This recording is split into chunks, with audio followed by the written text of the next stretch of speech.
expired immediately. This is the same which I showed you in the hadith of Abu Hurairah radhiyallahu anhu, and same has happened to Musa alayhi salam also on the Mount Tur as stated in the Quran. Similarly, he quotes Hazrat Umar radhiyallahu anhu. Hazrat Umar once heard a man reciting this verse: "The punishment of your Lord must come, and there is nobody to remove it." He at once raised loud shriek and fell down senseless. He was brought to his house and he suffered for nearly 1 month.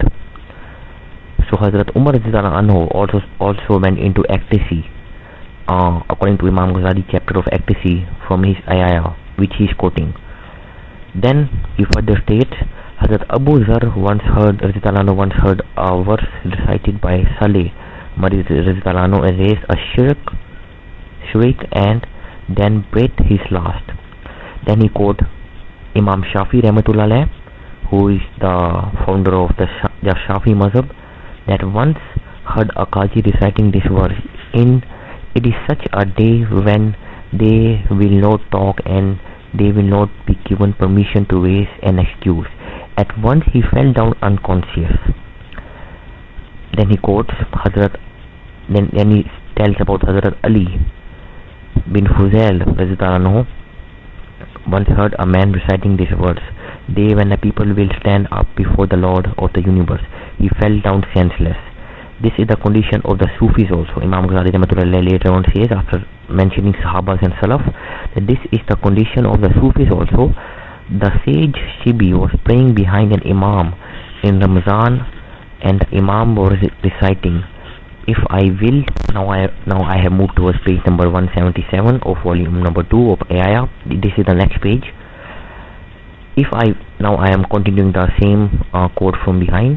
He said, "If I will, I can take back surely what I revealed to you." Immediately Shabli raised a shirk and his face became changed. The sage Dinet said, "I said once that a man remained unconscious before the sage Sari Sakti.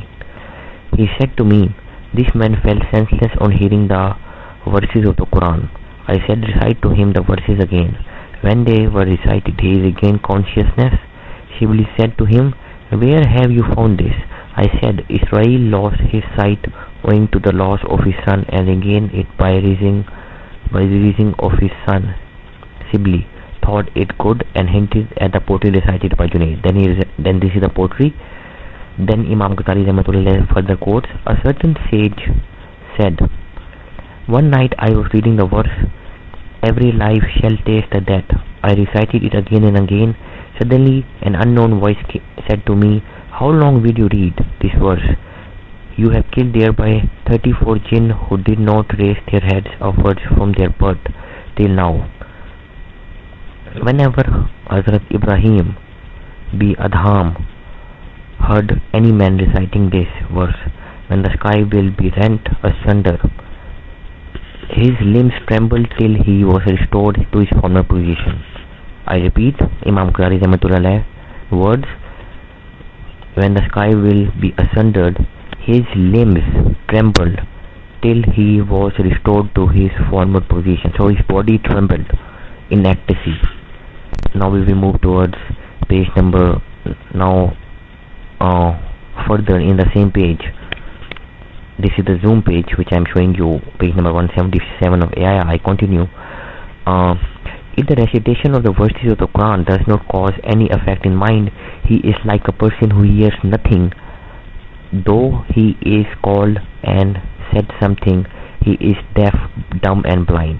So Imam Ghazali says that if a person of Quran is not affected by the verses of the Quran, the recitation of the Quran, not hearing them, he is like deaf, dumb and ignorant. It has been stated, then Imam Ghazali further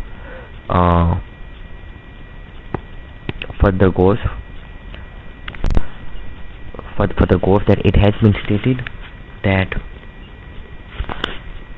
Abu Hassan Nuri was once in a company who were quarreling about a matter. They were fighting on the matter. He was then silent. Afterward, he raised up his head and recited the following poem. This is a long poem which you can read here in page number 178, volume 2 of the same book. It says, the narrator stated that after hearing this song, there was none in the company who did not stand up as a result of ecstasy. The dispute among them could not arouse their ecstasy. So my dear brothers and sisters in Islam, you can see that there are several proofs quoted by Imam Ghazali Rahmatullah Alayh, in which the companions of Prophet Sallallahu Alaihi Wasallam went into ecstasy. Several traditional Muslim muhaddithin of Islam went into ecstasy and they lost control of their body. And this is quoted by none, and they fell down senseless and unconscious on hearing the words of Prophet Sallallahu Alaihi Wasallam, just like Hazrat Musa alayhi salam did on Mount Tur in the Quran, according to the Quran, and just as Hazrat Abu Hurairah went unconscious according to the hadiths of Sunan Tirmizi. Now I will quote some other scholars of Islam, the Muhaddithin. Please note that these are all classical and traditional scholars of Islam. These are not modern scholars.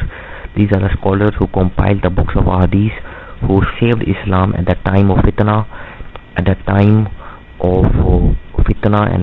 in which Islam was in danger. And these are the people who are respected by every Muslim scholar living today from any sect. Imam Siraj Rahmatullah Alayh, in his Kitabul Lawma, writes and gives authentic proofs of Prophet Sallallahu Alaihi Wasallam and Sahabis going into Wajd, which is also known as ecstacy or swoon, several times on hearing the Quran. So Imam Siraj Rahmatullah Alayh in Kitabul Lawma also gave a lot of proofs on it. Similarly, Imam Rud Habari explains more in his own book, in which he says that one hears from three groups: the Sufis, the poor, and those who are friends with them.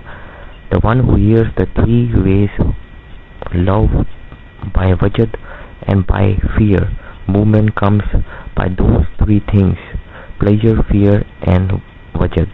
Weeping, signs, raqs, clapping, and joy are signs of Wajd, or also known as ecstasy in English, or swoon in English. So he is even supporting weeping, signs of dancing or raqs, clapping, and joy, or other involuntary movements, unintentional movements in Wajd. So Imam Bari Rahmatullah himself supports it. Similarly, Imam Hazrat Ibn Arabi Rahmatullah in Kitab Al-Wajd, in his Lawama in page number 309,